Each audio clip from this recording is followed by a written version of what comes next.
¿Cómo están? Tengan todos muy buenos días. Hoy 7 de enero del 2024, un nuevo programa de Amasando la Palabra. Un programa que llega gracias a la cortesía, a la misericordia, al amor de nuestro Padre, del Padre nuestro que está en los cielos.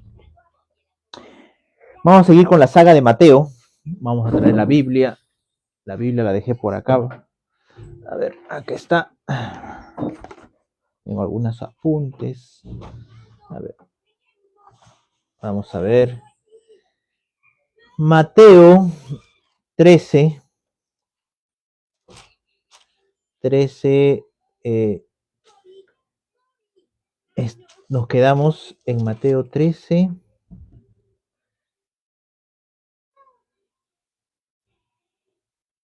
del 47 al 49 hicimos la vez pasada, ahora Mateo 13:51. Vamos a tocar primero una pequeña introducción con respecto al tema anterior, ¿no? La red, ¿no? Y hablábamos que la red, ¿no? Y hacía una comparación Jesús, el Hijo de Dios, hacía una comparación diciendo que el reino de los cielos es semejante, el reino de los cielos es semejante a una red que echada en el mar recoge toda clase de peces. El reino de los cielos es semejante a una red que echada en el mar que recoge toda clase de peces. En pocas palabras, el reino de los cielos no discrimina a nadie, absolutamente a nadie discrimina. Pueden venir los del LGTB, pueden venir asesinos, criminales, es decir, el reino de los cielos no discrimina a nadie. Puede haber de todo en la red cuando es lanzado, ¿no? Los que discriminamos somos las personas. Nosotros como personas hacemos un juicio de valor, ¿no? Pero el reino de los cielos no discrimina absolutamente nadie. Antes, un eunuco no era considerado como persona para servir a Dios, ¿no? Para servir a Dios tendría que un hombre estar completo, vamos a decirlo así, ¿no? Entonces, pero Felipe luego es llevado por el Espíritu Santo y le predica a un eunuco. El eunuco estaba leyendo las escrituras y de pronto, ¿no?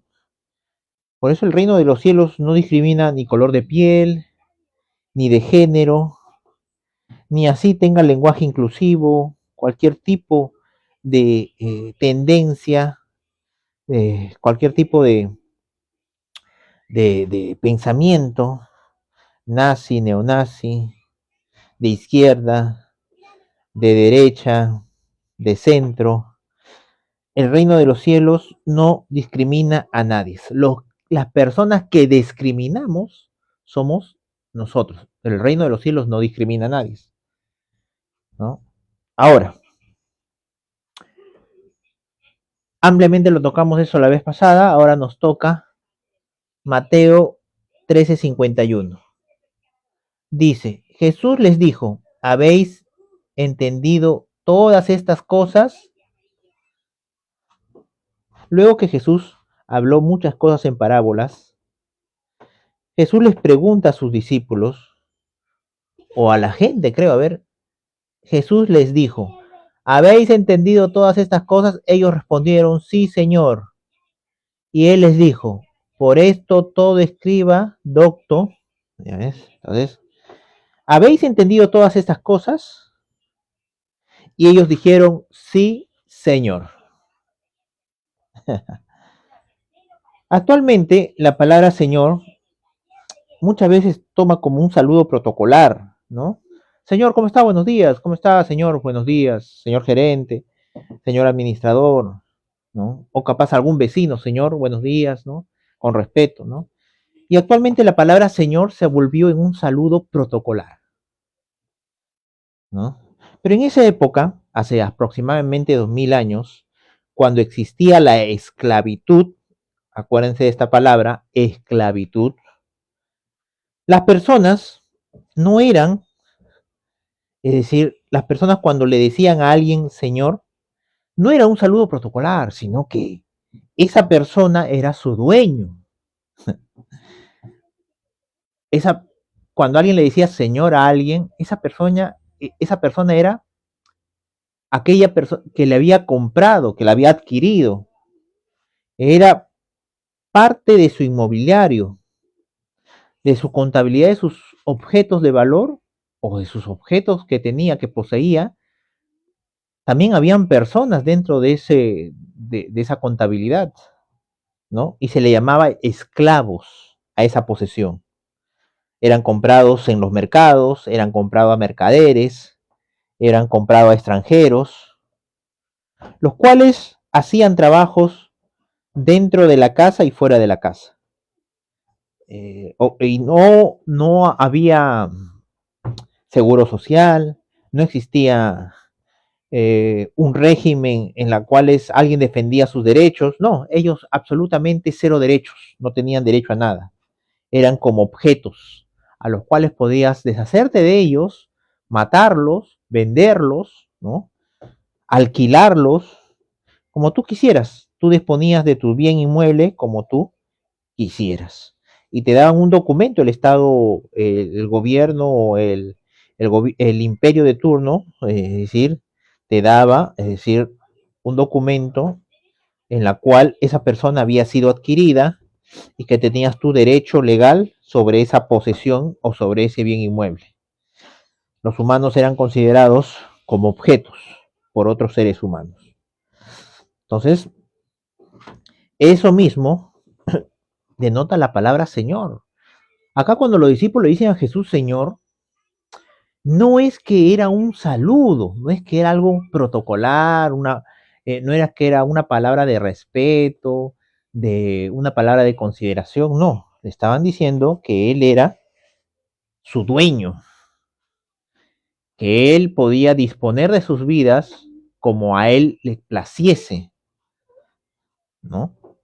Es por eso que Jesús en algún momento dice, ¿no? Ustedes me dicen Señor y no hacen lo que yo les digo. ¿Ah? Entonces, eso denotaba la palabra Señor. Es por eso que Jesús cuando agarra a un niño, a un pequeño, lo agarra y le dice, dejad que los niños vengan a mí, no se lo impidáis. Cuando trae un niño y los discípulos se acuerdan que dijo, echaban a los niños de su lado. Y Jesús les recriminó, le dijo, ¿no? Dejad que los niños vengan a mí y no se lo impidáis, ¿no? Porque el reino de los cielos son los que son como niños. ¿Por qué? Porque en esa época los niños también eran considerados como bienes inmuebles. No eran considerados todavía seres humanos, no eran considerados ciudadanos. El padre podía venderlos a un mercader, tranquilamente lo vendían, ¿no? Así como pasó con Josué, que lo vendió a sus hermanos, su hermano lo vendieron, ¿no? Entonces, los niños eran eh, bienes inmuebles en los cuales los padres se podían también deshacer. No existía el aborto, ¿no? De tal manera, pero en esa época los niños no eran considerados, ¿no? Seres humanos. Es por eso que Pablo dice en una de sus cartas, dice, ¿no? Que cuando uno es niño, no difiere nada con un esclavo, ¿no? Cuando alguien es niño, no difiere en nada con un esclavo. No hay ninguna diferencia entre un niño y un esclavo, ¿no? Hasta que crece y hereda lo del padre, ¿no? Entonces, ese era el contexto, eh, ese era el contexto por el cual Dios nos estaba diciendo, ¿no? Es por eso que acá los discípulos le dicen sí, Señor, pero no es simplemente un saludo, ¿no? Sino le están diciendo a Jesús, tú eres mi amo, tú decides sobre mi vida, tú decides sobre la vida de mi esposa y la vida de mis hijos. ¿Se acuerdan de la parábola en la cual agarra y le debía 10.000 denarios al amo? Y el amo le dijo, vendan a su mujer, vendan a sus hijos, para que me pague todo y sus bienes, todos sus bienes, véndanlo para que me devuelva lo que le he prestado. Y en eso le rogó que le perdonase y el Señor tuvo misericordia y le perdonó. Luego él encontró a un consiervo, ¿no? Y le pedía, ¿no? Que, ¿cómo se llama? Que le devuelva la plata que le había prestado, que era menos de 10.000 denarios. Entonces, este agarró y lo echó a la cárcel y lo mandó a que lo azotaran y que vendieran a sus familiares, todo. Entonces, eso era en la época de Jesús. Los niños eran considerados como esclavos y no tenían derecho a nada, ¿no? Es por eso que Jesús cuando se pierde se preocupan tremendamente sus padres, ¿no? Porque en esa época el tráfico de menores, se perdía un menor y ya no lo volvías a encontrar nunca más en la vida. Como casi pactual como ahora, que le sacan los órganos, le sacan todo, ¿no? Ahora, dice, sí señor, él les dijo, por eso todo escriba docto en el reino de los cielos, todo escriba docto, ¿no? Todo escriba, los escribas eran los encargados de escribir, ¿no? De pasar, de pasar la Biblia de rollo en rollo, de libro en libro, de hacer las copias, eso eran los escribas.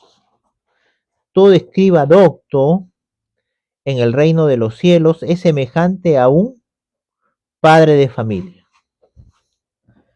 Todo escriba docto, es decir, que está bien preparado, que está bien, eh, que tiene experiencia, un escriba que se ha capacitado de una manera correcta, ¿no? Alguien docto, alguien preparado, alguien que tiene, que ha ejercitado su oficio de una manera correcta, en el reino de los cielos es semejante a un padre de familia. Ahora, la comparación que está haciendo es con un papá de familia, un padre de casa, un cabeza de hogar, de una familia constituida por madre, padre, ¿no? E hijos, ¿no? Si es padre, quiere decir que ya tiene hijos. Un padre de familia. Dice, que saca de su tesoro cosas nuevas y cosas viejas. Que saca de su tesoro, ¿qué? Cosas nuevas y cosas viejas. Es decir, un escriba, un padre de familia, alguien que se ha preparado, se ha capacitado, alguien que siempre tiene cosas guardadas y siempre se esfuerza por tener cosas nuevas. Siempre tiene cosas guardadas y siempre se esfuerza por adquirir cosas nuevas. No se queda con lo viejo. Es decir, un escriba docto siempre está constantemente preparándose, capacitándose, ¿no? Un escriba docto en el reino de los cielos, ahí dice, ¿no? Un escriba docto en el reino de los cielos, ¿no? Un escriba docto en el reino de los cielos, ¿no?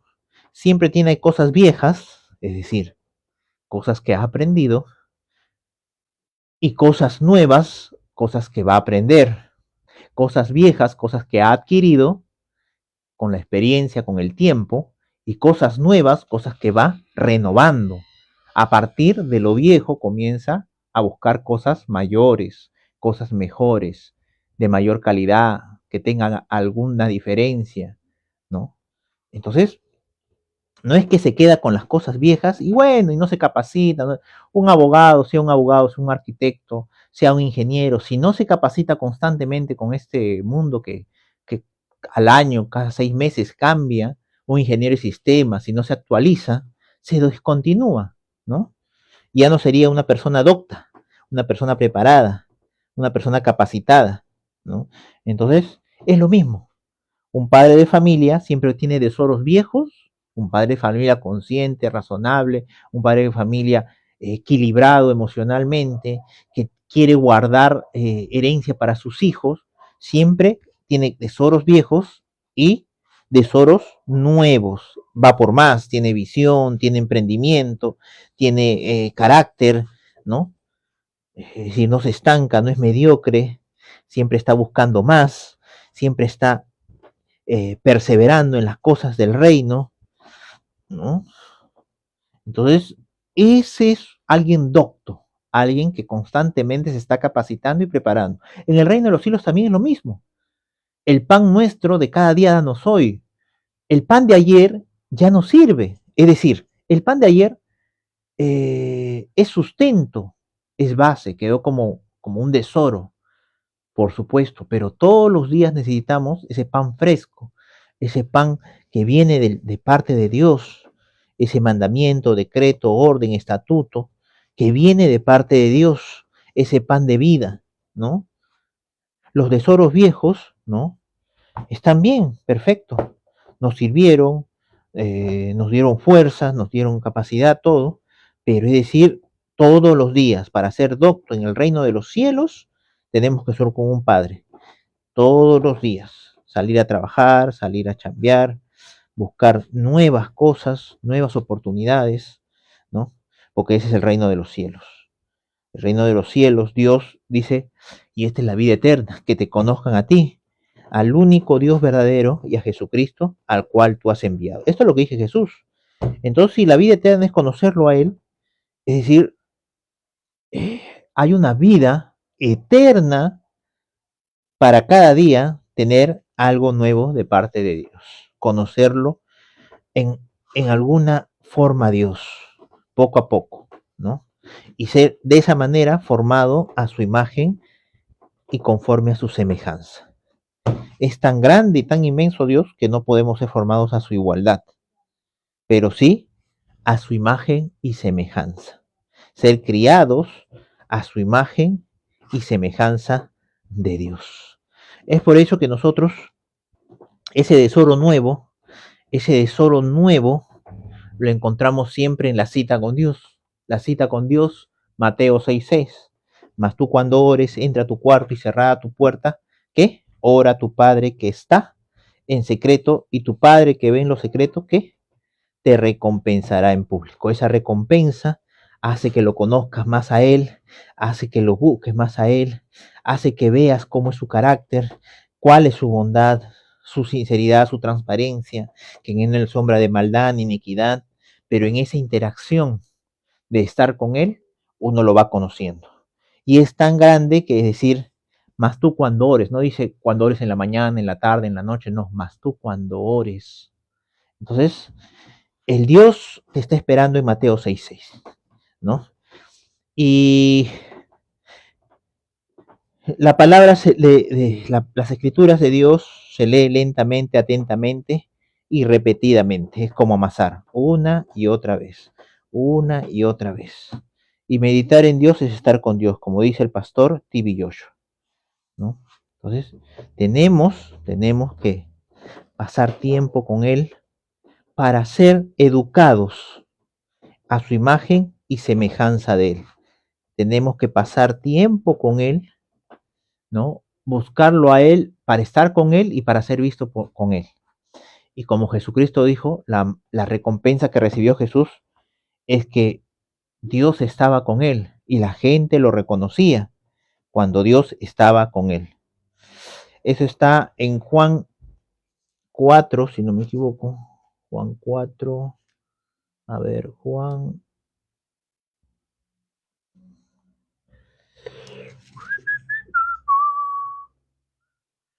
3 entonces.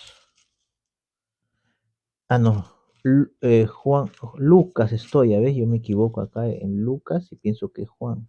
Aquí está, Juan 3. Jesús y Nicodemo. En el número 2 dice, este vino a Jesús de noche y le dijo, Rabí, sabemos que has venido de Dios como maestro, porque nadie puede hacer estas señales que tú haces si no está Dios con él. Entonces, nadie puede hacer estas señales si no está ¿qué? Si no está Dios con él. Entonces, la gente reconocía que Dios estaba con él, porque en el secreto Dios Jesús iba a buscarlo a Dios. En el secreto, él iba a pasar tiempo con Dios. ¿Qué es lo que haces en el secreto y será manifiesto en público? ¿Qué es lo que vas a buscar en el secreto? Vas a buscar poder, riqueza, dinero, fama. Para Dios, es decir, Dios no se hace problema. Acuérdense de Jabes. Jabes agarró y dijo, ¿no? En las escrituras, en el Antiguo Testamento está. Dice, y si me dieras bendición, y si ensanchares mi territorio, y si tu mano fuese conmigo y me librara de todo mal, ¿no? Y Dios le dio lo que pidió Jabes. Dios no se hace problema, pero Jabes solamente hay 2 versículos en toda la Biblia. No hay libro de Jabes 1, libro de Jabes 2, libro de Jabes 3. Dios no se hace problemas con eso. ¿Por qué? Porque Dios es bueno. En Él no hay sombra de maldad ni iniquidad. En Él no hay odio, ni envidia, ni celos, porque a Él nadie lo puede destronar. A Él nadie le puede quitar su lugar. Suyo es el reino, suyo es el poder y suyo es la gloria. Es decir, cielo y tierra pasará, mas su palabra no va a pasar. ¿Por qué? Porque Él es Dios y esa es su característica, esa es su cualidad. Entonces tenemos esa confianza de parte de Dios, tenemos esa confianza de parte de Dios. En Mateo 6:6, tu Padre que está, no dice que posiblemente esté, que capaz esté, que quién sabe, capaz, ¿no? Va a estar, no, tu Padre que está en secreto, te recompensará en público, te recompensará en público. Dime con quién pasas tiempo y te diré de qué estás lleno. Hoy de 10 a 11 pm, todos los días, por TikTok en vivo, y en YouTube sale, ¿cómo se llama? A las 11 también, pero el video de ayer. El video de ayer se transmite en vivo por YouTube, en estreno, pero en vivo puedes hacer preguntas, puedes hacer conjeturas, puedes participar, ¿no? De 10 a 11, todo con respecto cita con Dios. Cómo Jesús enseña que debemos orar, que no debemos orar, cómo debemos orar, en qué manera, con qué forma, con qué palabras. Jesús lo da absolutamente todo. Jesús lo da paso por paso, detalle por detalle. Da conceptos, principios, da fundamentos, da el sustento, la base para poder tener una conciencia y nuestro corazón tenga la fe y entremos a esa cita, a la cita más importante del día, la cita más importante de la semana, la cita más importante del mes, la cita más importante del año, la cita más importante de toda tu vida. Si tú crees que la cita con tu oncólogo, la cita con tu doctor, con tu ginecólogo, la cita para la universidad, la cita en el trabajo es la más importante, no. La más importante es con la persona más importante del universo. Y Dios, Jesucristo, separó esa cita para que tú puedas asistir y seas transformado a la misma imagen de Dios. Dime con quién pasas tu tiempo y te diré de qué estás lleno. Si pasas tiempo con Dios, estarás lleno de Dios. Si pasas tiempo con el TikTok, mirando, entreteniendo, te vas a estar lleno de eso. Si pasas tiempo viendo noticias, vas a estar lleno de eso. Si pasas tiempo entre la política, entre los pleitos, los chismes, vas a estar lleno de eso. Dime en qué pasas tu tiempo y te diré de qué estás lleno. Entonces, pero si pasas tiempo queriéndolo conocer a Él, buscándolo a Él, te voy a decir de qué estás lleno. ¿Ok? Hoy de 10 a 11 pm en cita con Dios y todas las mañanas a partir de las 11 aproximadamente amasando la palabra. Muchas gracias, tengan todos muy buenos días. Hasta una próxima oportunidad en Amasando la Palabra. Llega gracias a la cortesía, la misericordia, la fe de nuestro Padre nuestro que está en los cielos y nos vemos hasta una próxima oportunidad. Hasta luego.